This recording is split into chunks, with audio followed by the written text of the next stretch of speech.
Most old lighthouses have turned into useless remnants of the past.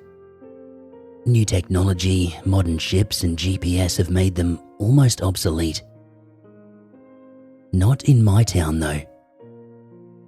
Our old lighthouse is still very much operational, watched over by an old lighthouse keeper. Each night, the light beam is moving over the surface of the ocean until the sun comes up.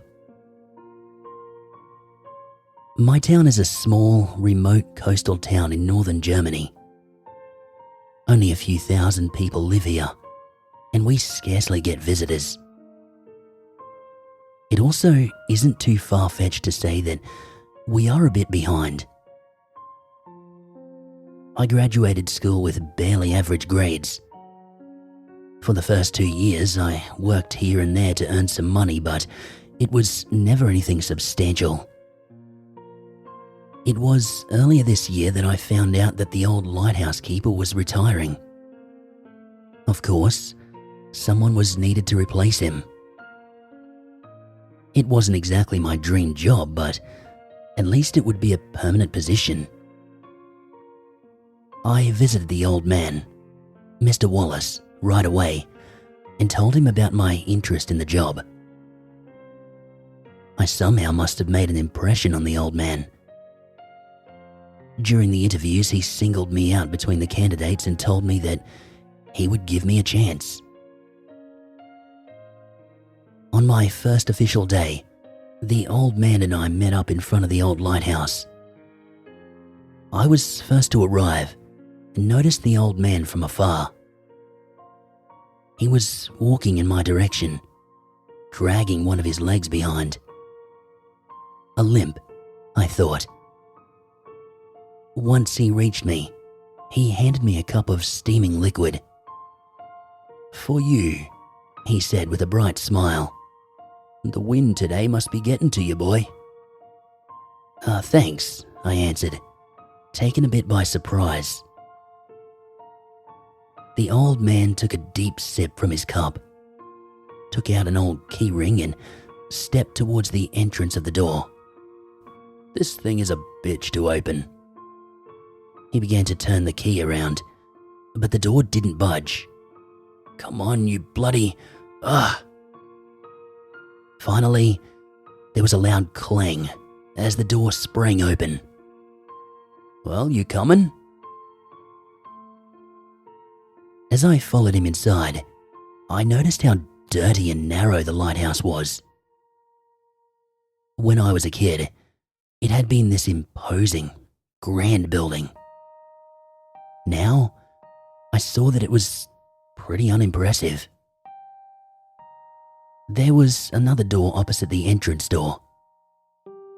The old man didn't address it at all and instead began his ascent up the stairs. Before I followed, I took a sip from the cup he'd given me. I almost spat it out again. This was not coffee as I expected. The hell's this stuff? "Grog. Warms you right up, doesn't it?" I frowned, at which the old man started laughing. "You'll get used to it." The old man had quite a hard time with the stairs. He had to almost drag himself up. Must be the leg. No wonder he's retiring, I thought. I heard him wheeze and groan as he clung to the railing. A few times he had to stop and catch his breath. "Are you okay there, Mr. Wallace? Do you need a hand?" "I've been making my way up these damn stairs for half a century, boy. I'll be fine doing it a few more times." Once we had made it upstairs, the old man showed me around. "You better get comfortable around here. You'll be spending a lot of time in this room." As I looked around, I saw an old radio system. Other than that, there was a table, a few chairs, a telescope, 2 cupboards and a small oil stove. The rest of the room was empty. There was a metal ladder that led up from here to the lantern room above. "Ain't much need to go up there," the old man said, "except to give the thing a checkup before it turns dark." With that, he motioned for me to follow him upstairs and showed me how to make sure the lamp was working. It didn't take long, and soon we went down again. "Ain't much to do up there. Keep watch till morning and make sure everything goes well."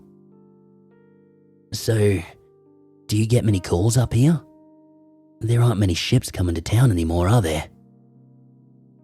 With that, I motioned to the old radio system behind him. "Haven't gotten a call in years. There ain't no one coming here. And if they ever do, it's in those new modern ships. They don't need no old lighthouse anymore."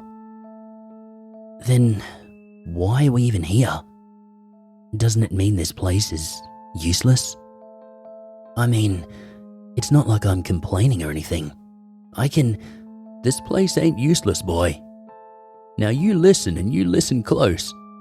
You don't know what's out there, do you? It ain't those ships that need us. It's the town." For a moment, I looked at him before I burst out laughing. "Okay, you almost got me," I said. The old man frowned. "Ain't joking around, boy." "Yeah, sure," I thought, but I kept my mouth shut. Here is the thing about my town. You could say it has a history. Over the decades, a number of strange things have happened. One such story is about a fishing boat. It went out one morning with a crew of 8. That same evening, the boat returned, but without any sign of the crew. The men stayed missing. Another tale is about an artist who decided to paint the moonlit sea. The next morning, they found the man babbling nonsense. He had gone mad overnight, it seemed. By now, natural explanations have been found for almost all these stories. The artist had a history of mental illness. The fishing boat most likely got caught up in a storm. Back in the day, though, these stories fed into people's superstitions. Over the years, they became local legends. There are many people in this town, even today, who believe in the supernatural. From the way the old man had talked, I could tell he was one of them. Who was I to blame him, though? After half a century up there, I would most likely tell myself similar things to give some sense of meaning to what I was doing. "There's one more thing I gotta show you." With that, he made his way down the spiral staircase again. Once we reached the bottom, he opened the door that I'd seen before. "This is the generator room," he said as he led me inside. "This lighthouse is old. The cables and power lines are too. When it storms a little too much, the power can cut out. If that happens, you turn on this baby here." With that, he pointed to the generator. "The light has to stay on at all times." Then he showed me in every minute detail how to handle the generator. Turn this here and turn that there. If this happens, you need to add some oil. If that happens, the fuel is empty. If the light doesn't turn on once you start it, check the cables.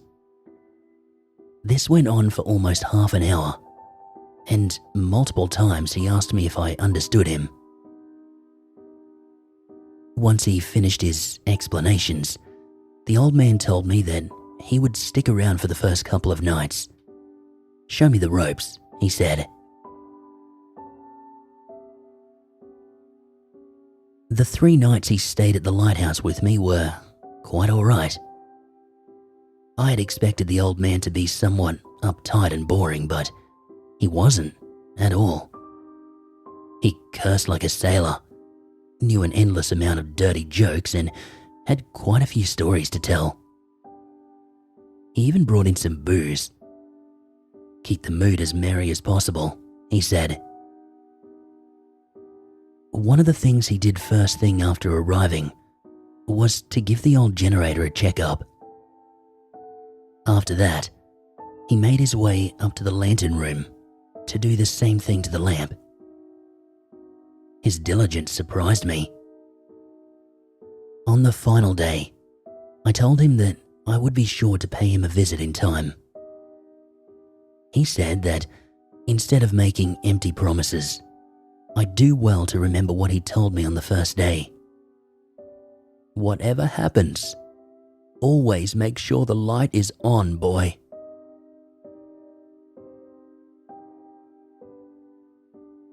On my first day alone, I made sure to follow the old man's routine to the point. First the generator, then the lamp, and then everything else. Everything else pretty much meant the radio system. To be honest, I had no idea why we even kept bothering with the damn radio. There had been nothing but static on it, and I doubted that would change anytime soon, if ever. The first night alone was terribly boring. For a while, I rearranged the room to my liking and then cleaned it out a bit. Unfortunately, this could only fill so much time. The rest of the night, I was sitting in one of the chairs, staring out at the dark sea. I played around on my phone for a bit, but without any reception, there wasn't much to do. I cursed at myself for not bringing anything else. I'd not make that same mistake twice. For the first 2 weeks, I was serious about everything. I was new on the job after all. Once routine settled in though, things changed. Nothing had happened so far, and I was sure it would stay that way. Quite a few times I turned the radio's volume up in the unlikely case of an emergency, and I settled in for a nap. At other times I brought my laptop and spent the entire night watching movies or a TV show. To be honest, I did feel a little bad about it. I had been on the job for a good month when the first power outage occurred. A terrible storm was raging, and when the power turned off, I went down to the emergency generator. In the room, I could hear the raging of the storm, the shrieking of the wind, and the waves crashing against the beach. That's one hell of a storm, I thought. The power outage lasted till the early morning, long after the worst of the storm was over. The second power outage came out of nowhere. The lights flickered and soon went out completely. Again, I made my way down to the generator. Again, I heard sounds from outside, and I wondered if a new storm was coming up. Soon, the rattling of the generator replaced the sounds. This time, the power outage didn't last for long. After not even half an hour, I was on my way back down to turn the damn thing back off. What a complete waste of time, I cursed to myself. I turned the thing back off, locked the generator room behind me, and made my way back up. Once I was up again, I slumped down in my chair. Why did I even go to all that trouble? Not like it mattered anyway. Wasn't like any ships would crash. For the next couple of weeks, nothing happened. Then, one night, the power went off again. Oh, come on. Really? I'd been watching a movie on my laptop. I wasn't in the mood for getting up and making my way down to the generator yet again. The power would most likely be back in an hour anyway. Not like there was a storm or anything. I took one look out at sea, and I saw that it was completely calm. I turned my movie back on, but after a while, I began to hear something. At first, I thought it was part of the movie, but then I paused it. The sound was still there. It was a low melody or a type of wordless singing. I looked around the room for the source of the sound, but I found nothing. It couldn't be the radio, could it? Wasn't it off due to the power outage? I went forward, but before I could reach it, that weird singing got louder. It must be coming from outside, I realized. As I turned to the window, I saw that the calm sea had turned into raging waves. What the hell? How did the sea change so quickly? Then, I saw something emerge from between the waves. I stepped to the telescope and I used it to see what was going on. As I focused the telescope, the first thing I saw was dark hair. What followed was white skin that shimmered in the moonlight.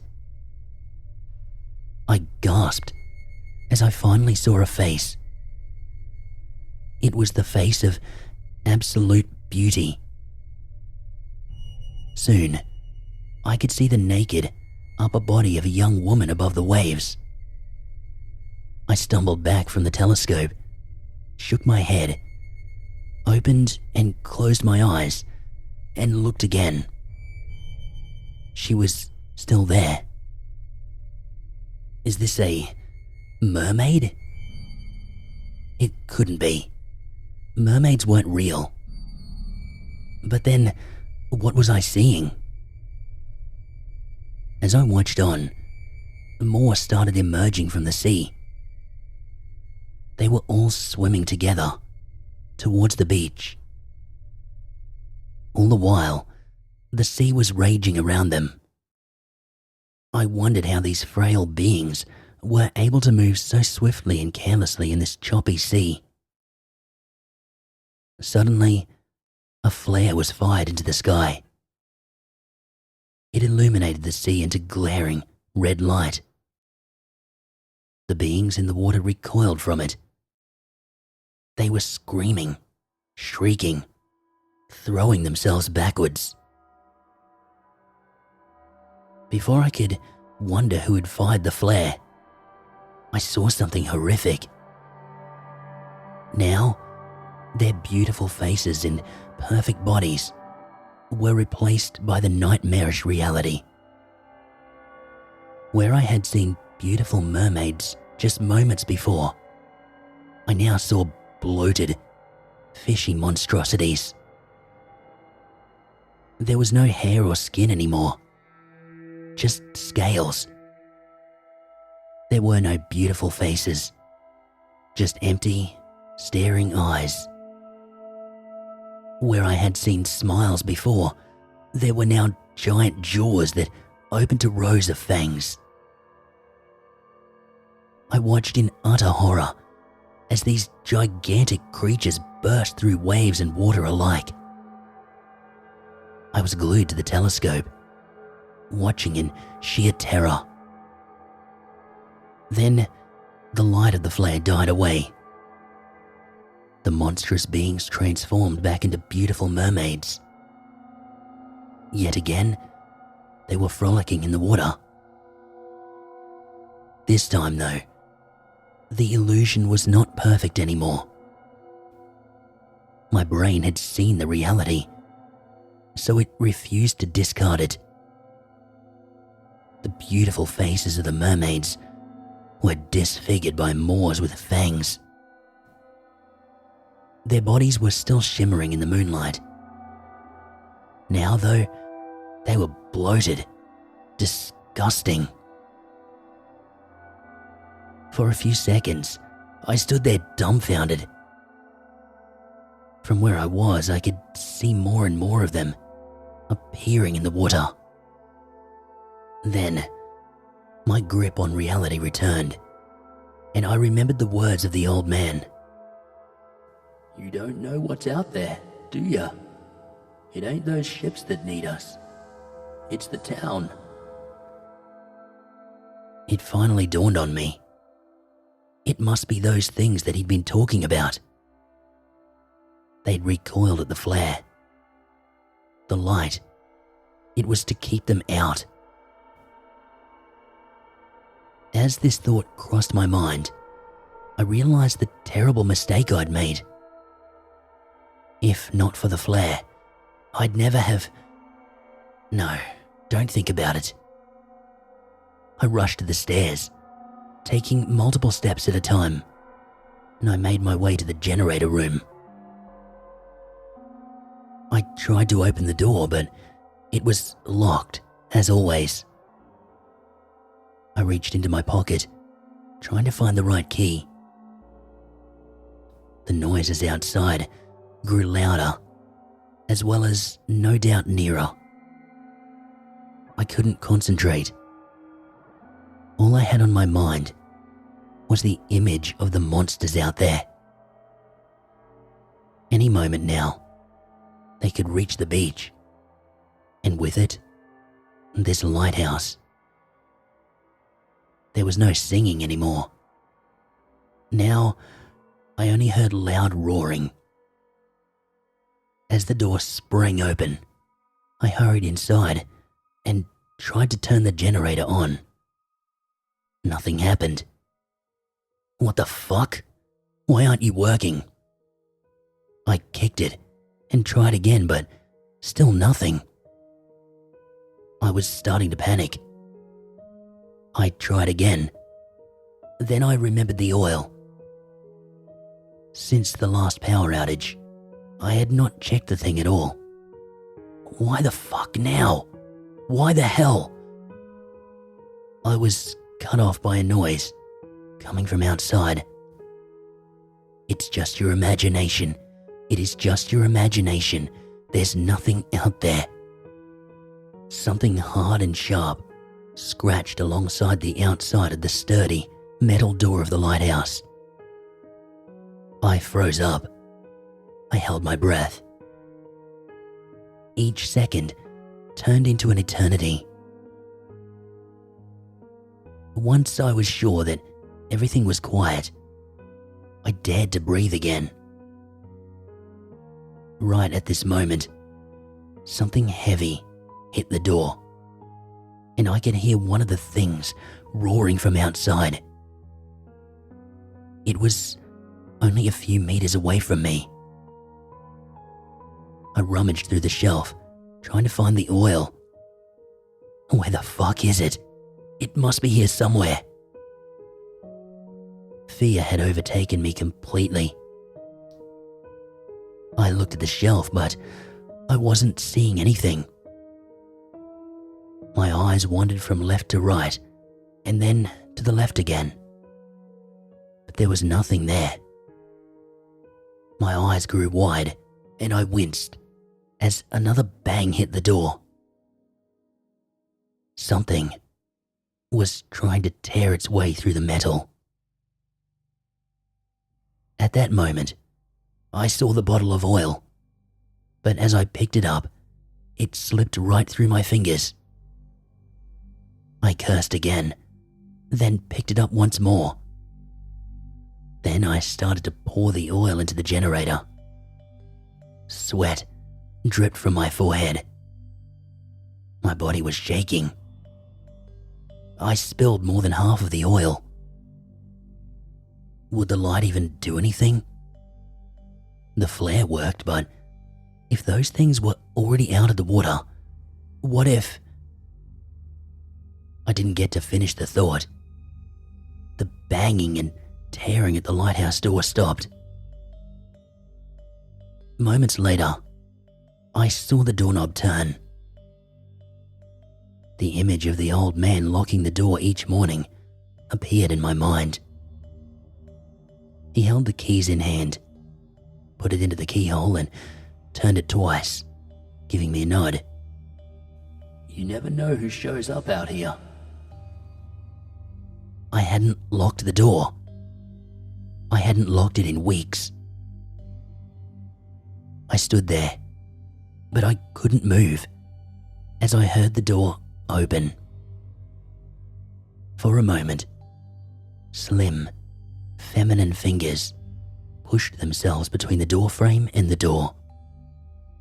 Then, reality replaced them, and a claw-like hand ripped the door right open. Right at that moment, the bloated body of one of the fishy abominations appeared right outside the door. In the darkness of the night, I wasn't sure what I was seeing. There were too many appendages.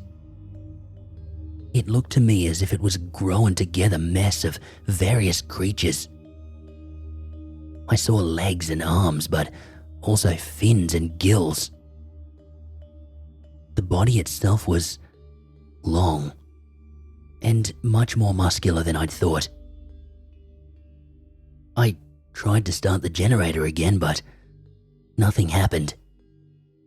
The monstrosity roared at me, this time so loud that my ears were ringing. I saw its dead eyes focus on me. The jaws began to open and close in anticipation before it slithered forward. Then it started to squeeze its body through the door. As the massive body came closer and closer, I tried the generator again and again. Long, scaly appendages shot forward, clinging to the door of the generator room. As it dragged itself forward, inch by inch, the generator finally rattled to life. With it, the lights of the room and in the stairway flashed to life. The abomination roared and screamed in pain. It raged and yanked itself backward to escape the light. The stare of the empty, fishy eyes rested on me the whole time. They promised that the thing would return one day, and it would drag me down to the dark depths it had come from. Then, it vanished. I threw the door shut and locked it. Then, for the remainder of the night, I just sat there, shivering in the room at the top of the lighthouse.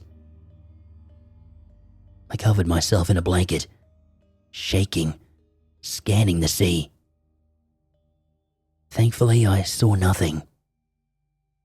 Even come dawn, I didn't move. After more than an hour, I started to go through the old man's routine. It wasn't my sense of duty, neither was it diligence. It was fear. I pushed the moment when I'd leave the lighthouse off as far as possible. In my mind, the thing was still out there, waiting for me. After a long time, I contemplated if I should just stay inside. After I'd checked the outside from the top more than half a dozen times, I decided to leave. By now, it was past 8 in the morning, and the sun had been up for more than 3 hours. Everything was normal outside. Nothing reminded me of the abomination I'd seen. On my way home, I noticed a commotion near the beach. And as I got closer, I saw that the police were there as well. I pushed myself through the crowd to see what had happened. The sand in front of me was splattered with blood. In the middle of it was a covered-over body. He must have been torn to pieces, I heard one of the police officers say. Then I noticed a flare gun lying next to the corpse. Who was it? I yelled towards the police. At first, they ignored me, but finally, one of them came towards me. He recognized me as the new lighthouse keeper and took me aside. The name he told me made my heart drop. Jeremy Wallace, the old man. I later found out that even though he had retired, he still went to the beach each night. Even after he gave up that job, he still continued to keep watch. He must have been concerned when the lamp of the lighthouse turned off and didn't come back on. Once he saw the beasts closing in on the beach, he must have used that flare gun to try to ward them off. Once the light of the flare died and the light of the lamp didn't return, those things must have come after him. I remembered he walked with a limp. There was no way he could have gotten away. If only I'd turned on the light earlier. I thought back to the flare. Without it, I'd have never known what danger I was in. Those beasts may very well have entered the lighthouse and torn me to pieces. Not only that, they might have gone for the town as well. Tears of frustration came to my eyes. While I had ignored my duty, it had been this old man who had saved us all. And he had done it at the cost of his own life. After that day, I often catch myself thinking of the old man. Now, I know what is out there. I never sleep or take my job lightly anymore. I don't bring anything to read. Instead, I keep myself busy, making sure the lighthouse stays in prime condition. I often use the stove to heat up grog. At first, I drank it only to keep the memory of those days with the old man alive. But in the end, he was right. I'd get used to it.